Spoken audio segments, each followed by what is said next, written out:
Alice in Wonderland by Lewis Carroll. Retold by George Bridge, illustrated by Asha Pierce.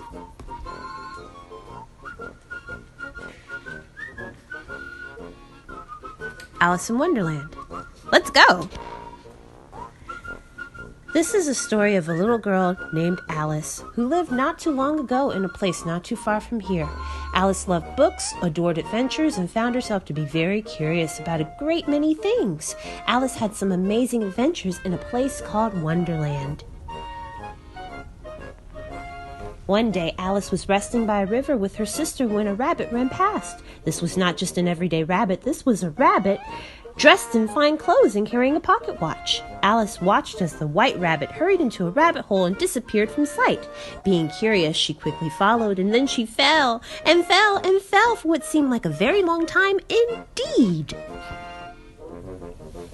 Alice eventually landed in a room with many locked doors. These were the doors to Wonderland. Behind one very small locked door, Alice could see a lovely garden, but she was too big to fit through the door. It made Alice feel very sad indeed to be stuck in a rabbit hole too big to crawl out. Just then, Alice noticed a little table with delightful refreshments just waiting to be tried. First, she tried Drink Me potion marked Drink Me, but it made her too small. Then she tried an Eating Some Cake marked Eat Me, but it made her too big. That's when Alice began to cry and cry and cry for what seemed like quite a long time indeed. Alice cried for so long, soon her big tears became a pool, and the pool became a sea. And so Alice started to swim. As Alice was swimming for shore, she met a mouse and then a number of other animals, and when they all got to shore, they were wet. To dry themselves off, the friends listened to a very dry lecture by the mouse. Then they raced in a circle, but it didn't go anywhere. Alice had never talked to animals before, except her cat Dinah. She told her new friends about her cat Dinah, but the stories of the cat only scared them away. Once again, Alice was alone. It can feel very scary to be alone in a strange place. Alice felt a bit scared, but she also felt a bit curious. So she stood up, brushed herself off, and began to wander through Wonderland. Alice saw the white rabbit again, who treated her like a servant. He demanded Alice find his mislaid fan and gloves. So she made her way to his house to find them, thinking all the while how odd it was to take orders from a rabbit. Next on her adventure, Alice met a caterpillar resting on top of a giant mushroom. "Who are you?" the caterpillar asked her. While Alice tried to explain who she was, the caterpillar argued with her, which made Alice feel a bit cross. Then Alice met the Duchess, who went off to play croquet with the Queen of Hearts.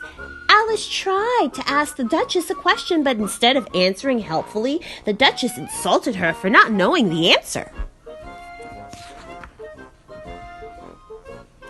Alice kept walking and met a grinning Cheshire Cat, who explained to Alice that everyone in Wonderland was mad, including her. Following directions from the Cheshire Cat, Alice found her way to the March Hare's house, where she joined the most peculiar tea party. Sitting at a huge table, sipping tea and talking nonsense were the March Hare and the Mad Hatter. Between them was a dormouse who was asleep. They decided to put their sleepy friend in a teapot. Immediately, the Mad Hatter and the March Hare bombarded Alice with riddles and gibberish.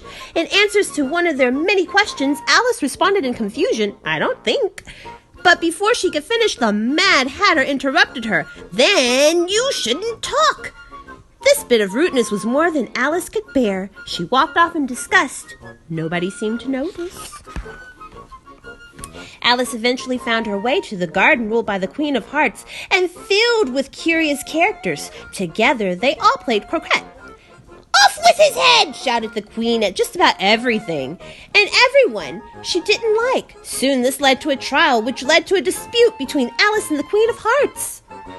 "Off with her head!" shouted the Queen at Alice, but Alice was unafraid. "You're all just a pack of cards," Alice shouted to the Queen's guards. That's when the cards started to swarm all over her. Alice was furiously swiping away the attacking cards when she heard a familiar voice. "Alice, wake up!" shouted her sister. "Alice, wake up!"